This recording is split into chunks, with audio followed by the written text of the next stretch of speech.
In this video, we will talk about diabetic neuropathy, which is again another complication of the poorly controlled or uncontrolled diabetes mellitus. Up till now, we had seen one very important factor, that we are continuously talking about the microvascular complications of the diabetes mellitus, like diabetic nephropathy, and it was also the diabetic retinopathy. And this one is the diabetic neuropathy. Because in patients of the diabetes mellitus, the macrovascular complications are rare. Those are the arterial diseases. For example, macrovascular complications, these are basically the strokes, heart attacks are the cardiovascular problems, and also the peripheral vascular disease.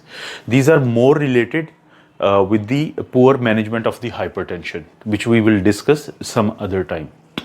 While the microvascular complications, these are related more with the poor management of the diabetes mellitus.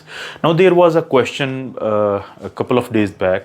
One of the doctors asked, once a patient is diagnosed, then what should be the optimal level of the blood sugar level, be patient on the oral hypoglycemic or on the insulin? Yes, there is a difference, because we can divide these patients into two categories. Some patients are suffering from the cardiovascular or the heart issues.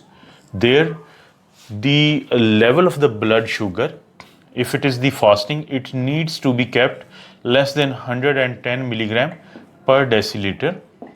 While in those patients who are diabetic and who haven't got a heart issue, in them the fasting blood sugar is kept around like 126 milligram per deciliter or less than that.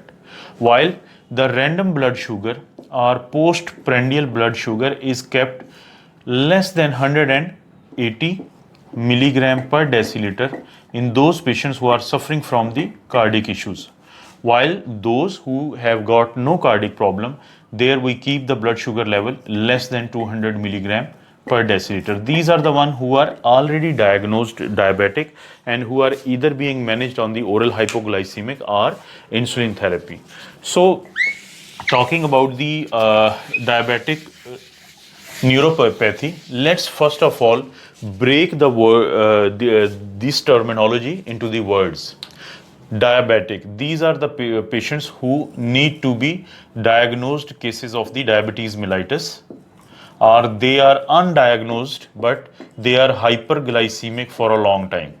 Hyperglycemic for a long time, or they are diagnosed diabetic and are poorly managed on medications. Then there is a pathy, that means the disease, and neuro mean something related with the nervous system, and here we are specifically talking about the peripheral nerves. In majority of the cases, those patients who are suffering from the diabetes mellitus and they have got a poor management or poor control of the diabetes mellitus, then in them we see the involvement of the peripheral nerves. Now, there are two pathogenetic features or causes or association of the diabetes with the disease of the nerves. These are known as the, when we talk about the pathogenesis, the cause is simple. It's the poor management of the blood sugar level in the body. It can be the vascular hypothesis, or it can be vascular hypothesis, or it can also be either the metabolic hypothesis.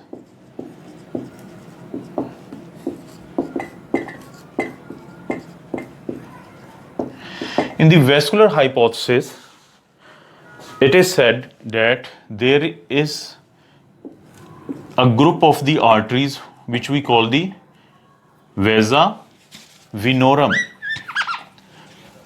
Vasa venorum. These are the arteries which supply blood to the peripheral nerves. And whenever there is a poor management of the diabetes mellitus, these very arteries, they have got thrombus formation in them, or they have got a reduced blood supply to the peripheral nerves, which actually causes this problem of the diabetic neuropathy. This is called the vascular hypothesis. As opposed to the vascular hypothesis, and keep in mind it works most of the time in the mononeuropathy problem, where there is an involvement of the single peripheral nerves, mononeuropathies. But when there is a polyneuropathies and diffusely the multiple peripheral nerves are involved, in those there is a metabolic hypothesis, where we see that in a poorly controlled diabetes mellitus, increase in the glucose, increase in the fructose, and increase in the sorbitol. There is a accumulation of these fructose and the sorbitols in the Schwann cells of the peripheral nerve. If this is a peripheral nerve, if we make this one is, it's a peripheral nerve, then we see that there are specific cells which are wrapping around the peripheral nerves. These are known as the Schwann cells. These are known as the Schwann cells, which are wrapping around the peripheral nerves. Now, what happens as a result of the accumulation of the sorbitol and the fructose? As we know from our previous knowledge, that these are the macromolecules. They attract a lot of fluid, so the Schwann cells, they are swollen, and this is how their functioning is impaired. So this is the metabolic hypothesis. So be it the vascular hypothesis or metabolic hypothesis, it will affect the peripheral nerve in two ways. Number one, on a functional level, there will be decreased conduction velocity. Decreased conduction velocity in these peripheral nerve. Secondly, there will be a destruction of the, anatomically speaking, there will be destruction of the Schwann cells which are wrapping around the peripheral nerves. So anatomically there will be destruction, and once these are destroyed, then there will be a delayed conduction in the velocity of the nerve transmission through these peripheral nerves. So this is how the diabetic neuropathy happens. Now, if a patient has developed the diabetic neuropathy, how these are going to present to the hospital or to the doctors? We can divide these clinical presentation. If there is a patient who's coming to the hospital, then patient may have some clinical features with which the patient comes to the hospital. These may be related with the autonomic system, which we call the autonomic neuropathy, which we cannot control as a human being. And there is a system of the body where the muscles are involved, which are in majority of cases, these are in our control. This is known as the somatic neuropathy. So in cases of the somatic neuropathy, or where there are skeletal muscles are involved, the way the patient presents to the hospital, patient is a diabetic, patient is not properly managing the blood sugar level and is either on the oral hypoglycemic or insulin level, and that poor management of the diabetes mellitus is affecting the peripheral nerves. Patient will be presenting with the ocular palsies. These are the somatic neuropathy, ocular palsies.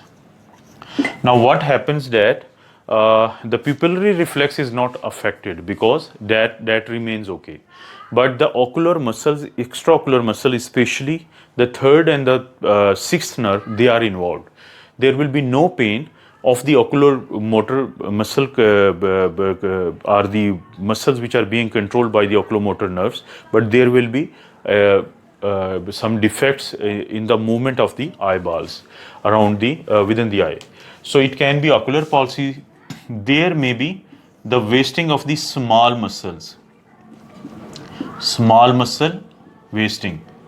For example, these patients present to the hospital with the wasting of the small muscle and that too of the lower limbs.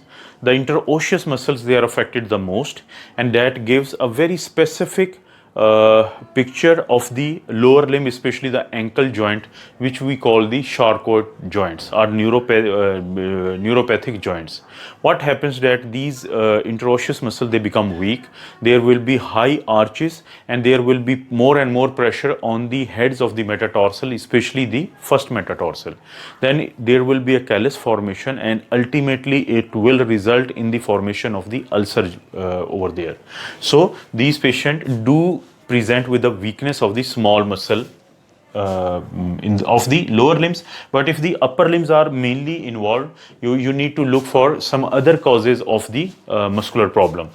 Then these patients who are suffering from the diabetic neuropathy, they have a higher chances of development of the carpal tunnel syndrome.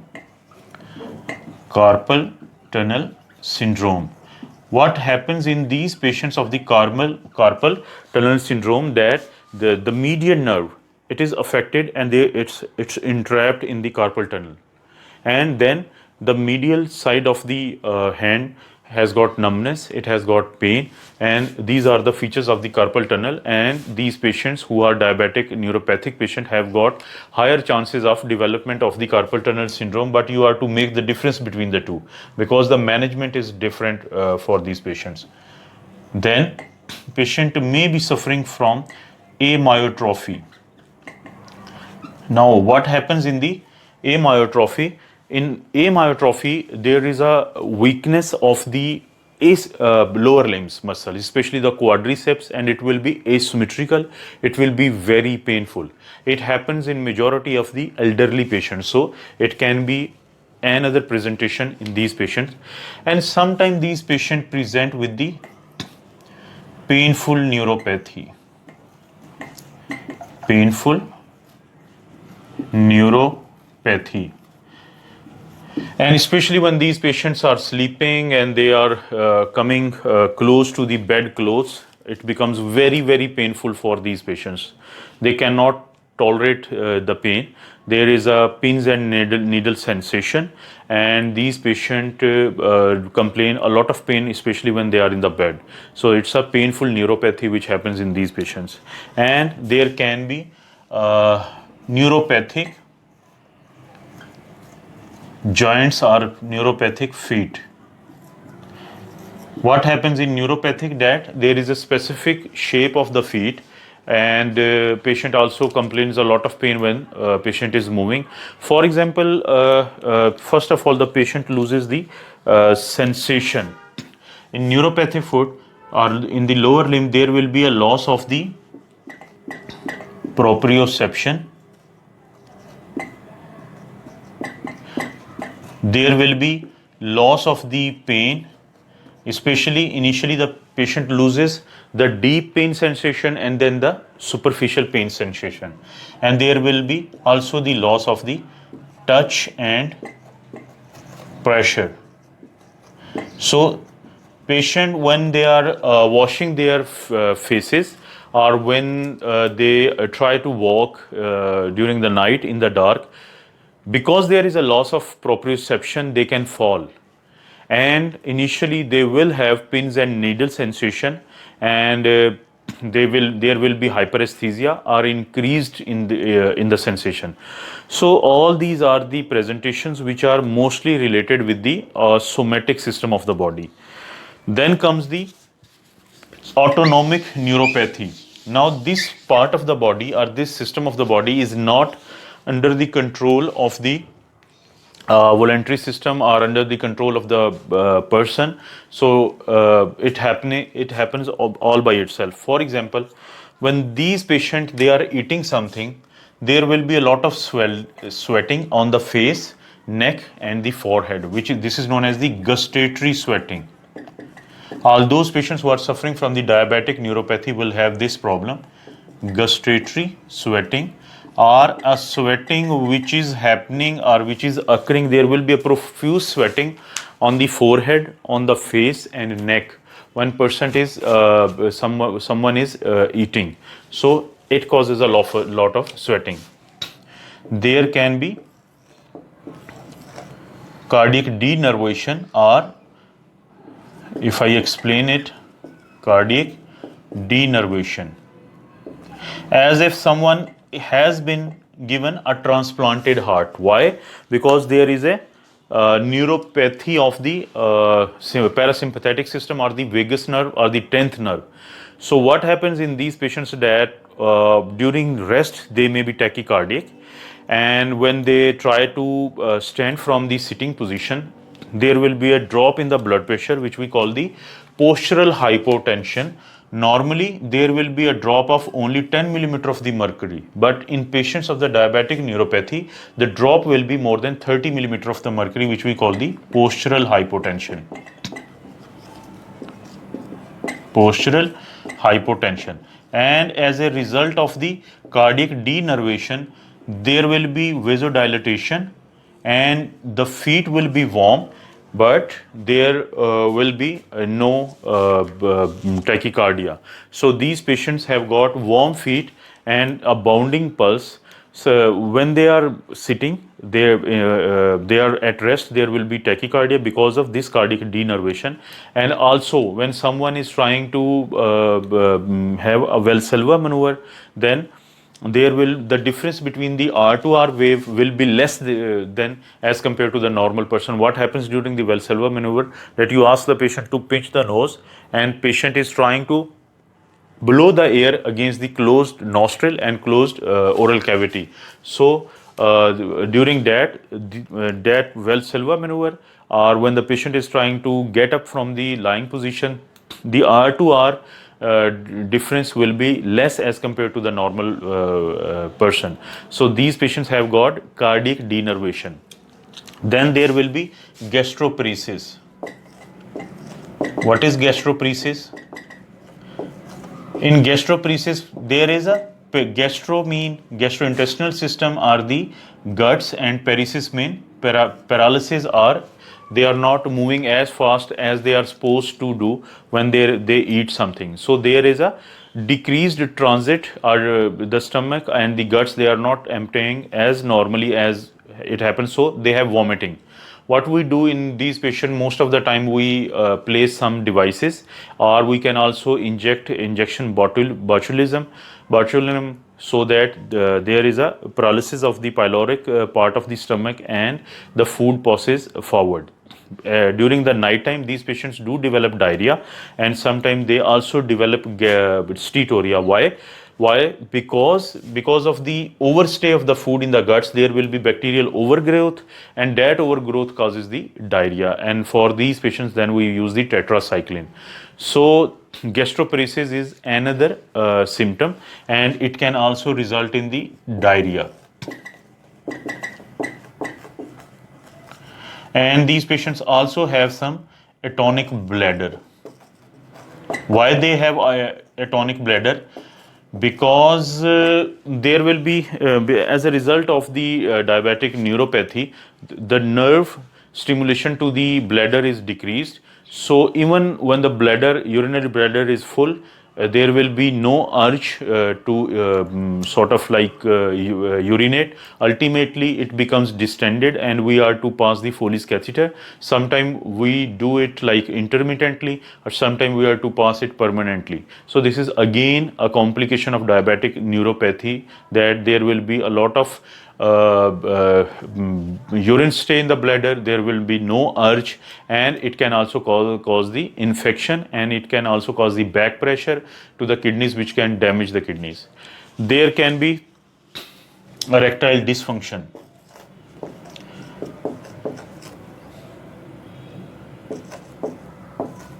There can be erectile dysfunction. Initially there is no erection, and then it becomes so obvious that there is a retrograde ejaculation. It is a huge problem for the male patients, and in majority of these patients who are suffering from the diabetic neuropathy, the reason of the erectile dysfunction is depression, it can be anxiety, it can be alcohol intake, there can be certain drug intake like for example thiazide, diuretic or beta blocker, that also causes erectile dysfunction. Then there can be primary and secondary gonadal failure, there can be hypothyroidism. So there are so many causes of the erectile dysfunction, and for this reason we need to check in the male patient, we check the luteinizing hormone, follicle stimulating hormone, and we also check in these patients the testosterone level, prolactin level, and also the thyroid level. And we need to then fix the problem once we have diagnosed the cause of the erectile dysfunction in patient of the diabetic neuropathy. And it can also cause the arteriovenous shunting. Arteriovenous shunting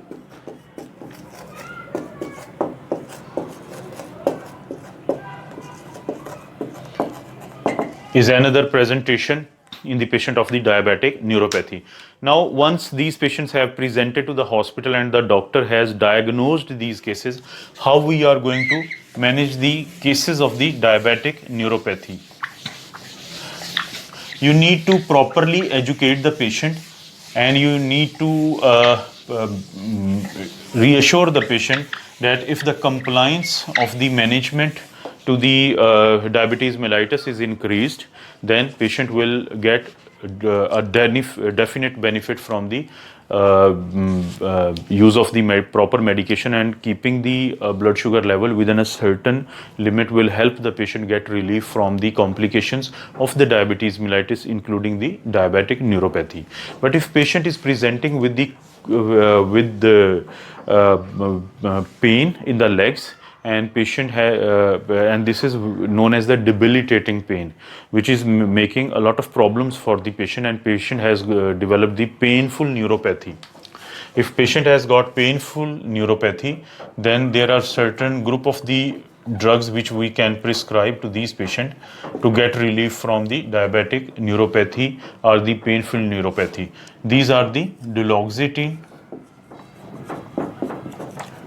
This is a drug of choice which should be given in these patients. Secondly, we can also use tricyclic antidepressant.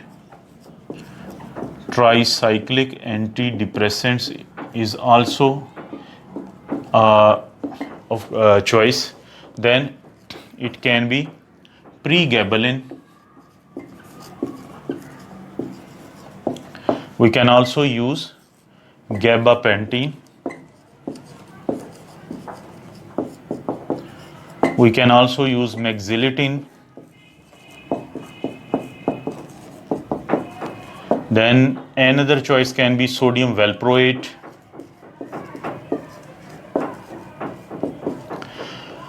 So these are the choices of the drugs which can be used in patients of the painful neuropathy.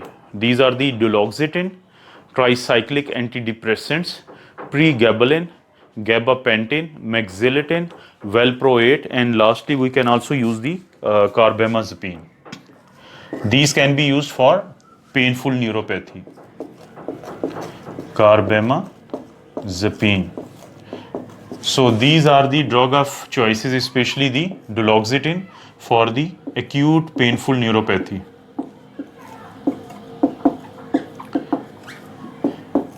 And remember, these patients will be presenting with a very specific complaint that when they are trying to sleep and they try to go to the bed, then the bed clothing also causes a lot of pain when they come in contact with these bed clothes. So these are the drugs of the choices for the patient of acute painful neuropathy. Another group of the patient which needs specific management is the erectile dysfunction patient.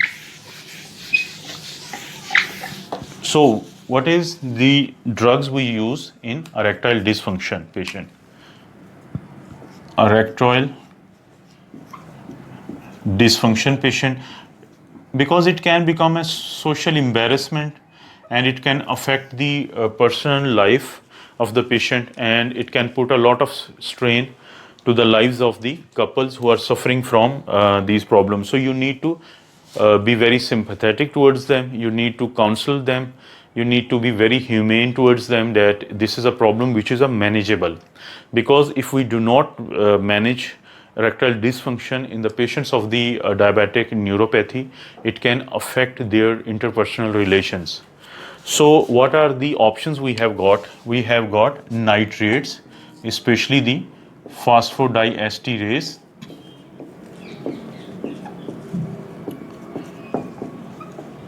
five inhibitors, and the most famous of the phosphodiesterase 5 inhibitor is the sildenafil. Sildenafil or Viagra. There are other in this group like avanafil,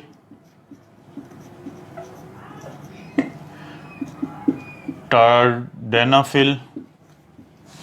So, but the most famous is the sildenafil. What these phosphodiesterase 5 inhibitors do, they basically increase the effect of the nitrates on the smooth muscles of the vessels.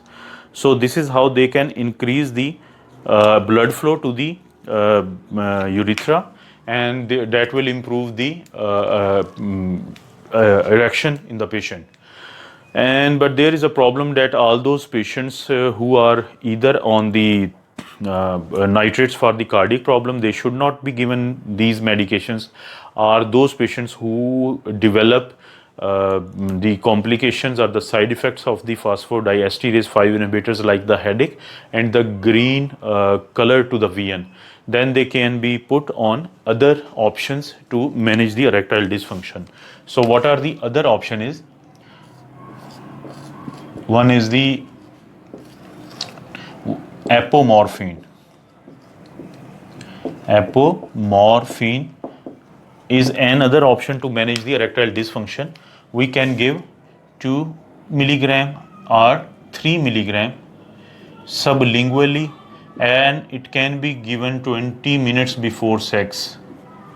20 minutes before sex. It will also improve the erectile dysfunction. So other than the apomorphine, what else we can give? We can also give L-prostadil. L-prostadil. This is prostaglandin E1. Prostaglandin E1 analog, and it can be given in two form. Its pellets can be inserted in the urethra, transurethral insertion. Transurethral insertion of the pellets are small tablets, and we give in the dosage form of 125 microgram and can go all the way up till the 500 microgram in these patients. This is the transurethral approach. Secondly, we can also inject it in the intracavernosal injection. Intracavernosal injections can be given in the dosage form of 1.25 or 2.5 microgram, and we can go all the way up to 40 microgram pellet or injection can be given.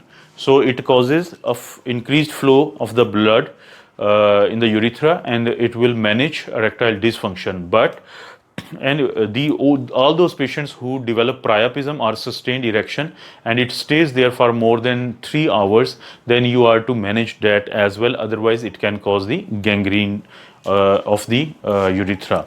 So what other option we are left with in the case of the erectile dysfunction?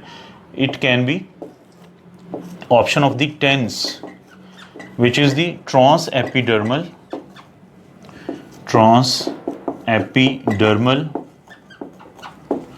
nerve stimulation. Transepidermal nerve stimulation can be used in these patients. And lastly, there are certain vacuum pumps.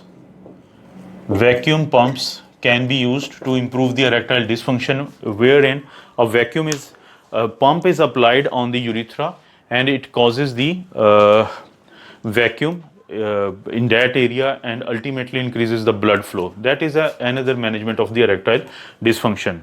So just having a review of it, all those patients who are suffering from the diabetes mellitus, they need to have a very proper control of their blood sugar level, and that sugar level should be individualized or should be explained to the patient that if it is the fasting, it should be kept less than 126 milligram per deciliter. But if the patient has got many complication other than this, like the cardiovascular problem, or the patient is a heart problem, has got the heart problem, then you need to keep it like less than 110 milligram per deciliter. But if patient hasn't got any such issue, the random blood sugar needs to be kept less than 200 milligram per deciliter. And if a patient is a cardiac problem, then you need to keep it less than 180 milligram per deciliter. If you are meeting these criteria, there will be less chances of development of the diabetic neuropathy along with other microvascular complication. But if the patient has developed the neuropathy, how will you know? Patient will be coming with particular complaints like why do they develop it? Because of the high glucose,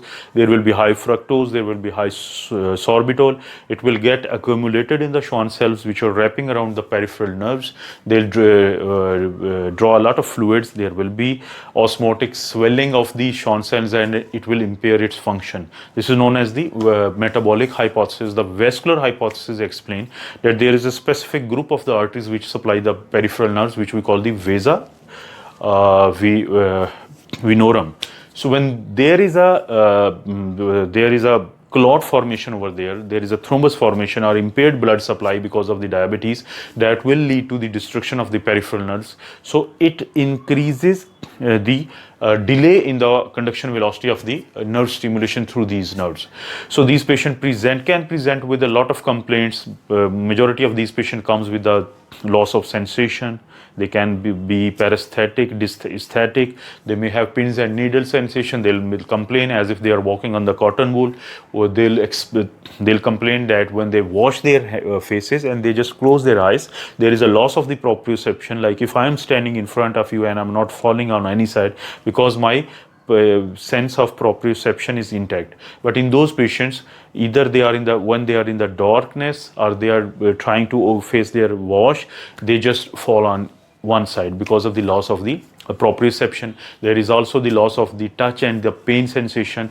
Initially the deep and then the superficial pain sensation are lost. Some of these patient muscles, like when they are trying to go to the bed and they try to sleep, their body comes in contact with the bedclothes and they start feeling the pain. This is known as the acute painful neuropathy. Sometimes they develop the Charcot joints, in which there is a high arching of the feet, and then there is the pressure comes on the head of the metatarsal, especially the first metatarsal and the big toes, and they ultimately develop the callus, and there is ulcer formation. This is how these patients also develop the diabetic foot, which is going to be the next topic in the series of the diabetes mellitus. So then they also present with the very specific asymmetrical painful atrophy of the quadriceps in the elderly, which we call the diabetic amyotrophy. Then there can be some autonomic neuropathic issues, like patient can develop the gastroparesis. They complain of the intractable vomiting, and during the night they develop diarrhea because of the overgrowth of the bacteria inside the gut. Then there can be atonic bladder. Patient may complain that they don't feel the urge to pass the urine, but there is a distension of the bladder, so you need to intermittently catheterize the patient or put the permanent catheter to them. Then there can be erectile dysfunction in these patients, and where there is a primary failure of the erection, and ultimately it progresses on to the extent that these patients develop the retrograde ejaculation. It's a social embarrassment in majority of these patients, and these patients develop the erectile dysfunction as a result of the anxiety, stress, alcohol excess, and there may be certain drugs like the thiazide and thiazide diuretics and beta blockers. Then there can be thyroid issues, there can be primary and secondary gonadal failure. So all of these problems cause this thing. So ultimately you are to diagnose the cause of the erectile dysfunction, and also when these patients present to you, it can be a somatic presentation or it can be an autonomic presentation. In the autonomic presentation, there is a sweating when they are eating, then their forehead, neck and face, it has got a lot of sweating. There can be a postural drop in the blood pressure when they from the lying position they come to the sitting position or the standing. Normally what happens, that blood pressure should fall only around like 10 millimeter of the mercury, but in these patients it falls more than 30 millimeter of the mercury. Then these patients also develop some other issues which are somatic, like there will be ocular palsies, there will be weakness of the small muscles of the hands and the feet especially, and so many other issues. Once diagnosed, you need to properly manage these patients with the help of the, like if they have got acute painful neuropathy, you are to give them the drugs, the medications, and the drug of choice is the duloxetine. You can also give other anti-epileptic drugs, you can also give them antidepressant drug like tricyclics, anti-epileptic drugs like the valproate, carbamazepine. You can also give them the pregabalin and the gabapentin, which are so oftenly used in these patients. Then erectile dysfunction patient should be treated with the sildenafil, which is Viagra. If it doesn't work, you need to put patient on the apomorphine 2 to 3 milligram. If that doesn't work, you need to give prostaglandin E1 preparation, which is the alprostadil. And if even that doesn't work, you are to give it some injectables like the alprostadil can be given through intracavernosal 30 minutes before the sexual activity, and vacuum pumps can be used. I hope it gives a little bit of knowledge of the diabetic neuropathy, and the next and the last in this series of the diabetes will be the topic of the diabetic foot, which will be again a very small topic. So if you like the video, and then please subscribe the channel and also press the bell icon, and this is how you can get every next video. Thank you once more for watching the video.